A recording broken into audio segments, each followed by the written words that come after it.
כמה דקות מאוחר יותר המצלמה שוב נדלקת, ונתניהו פורס בפני מארחיו את משנתו המדינית, בלי מרכאות, בלי מסכות. מתחילים עכשיו להבין את פירוש הסיסמה, יש איזה כאן. יש איזה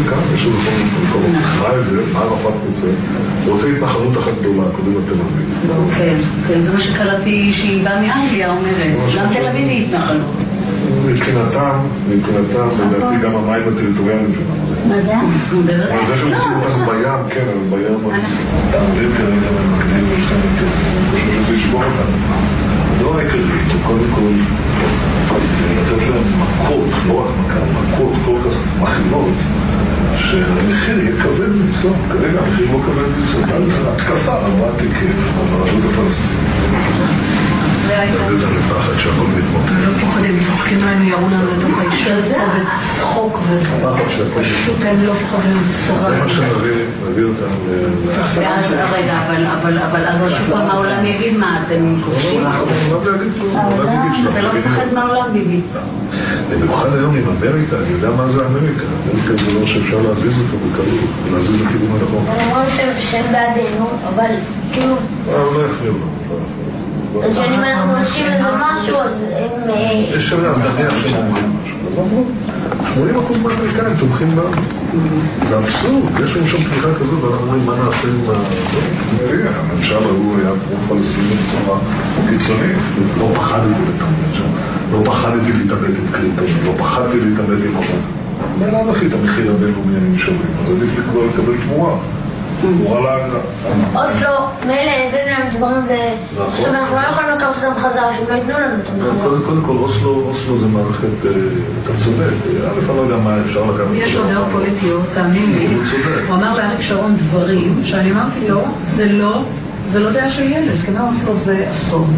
כן, זה את יודעת ואני ידעתי. יפה, אז חשבתי נכון, אבל חשבתי שראש הממשלה כן ידע ויעשה הכל כדי איכשהו לא לעשות דברים קריטיים כמו מסיבת חברון. מה היו הסכמי אוסלו?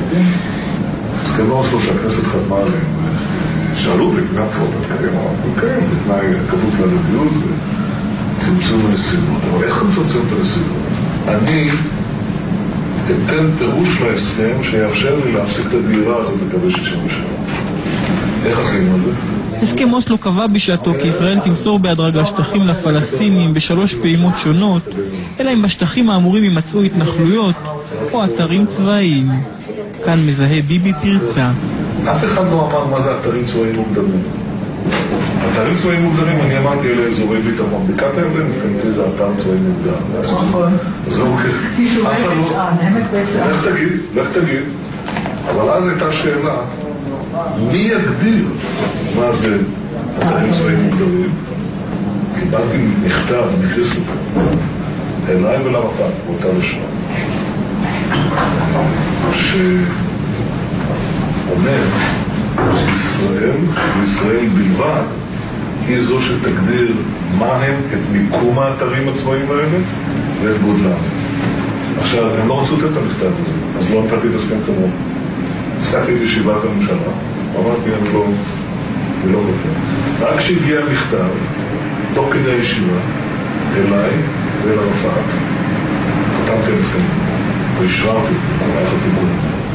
למה זה חשוב? כי באותו הרגע עצרתי בעצם את הסכם אוסלו. ולמרות זאת, אדם משלנו, שידע שזו תרמית ושאנחנו יכולים להתאבד עם הסכם אוסלו, נותן באמת לדוגמה את חברון. זה אף פעם לא הראינו.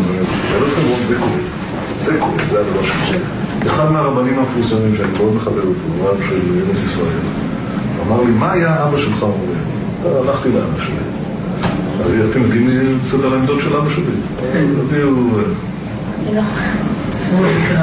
הוא לא בדיוק יונה צחור.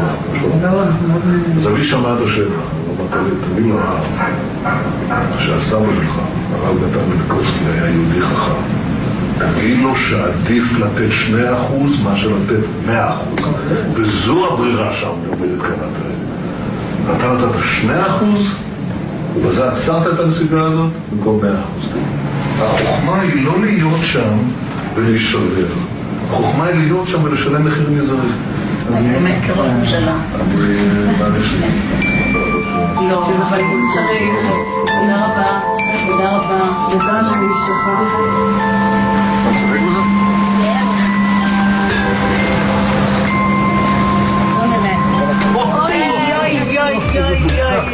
אין גבול לבושה.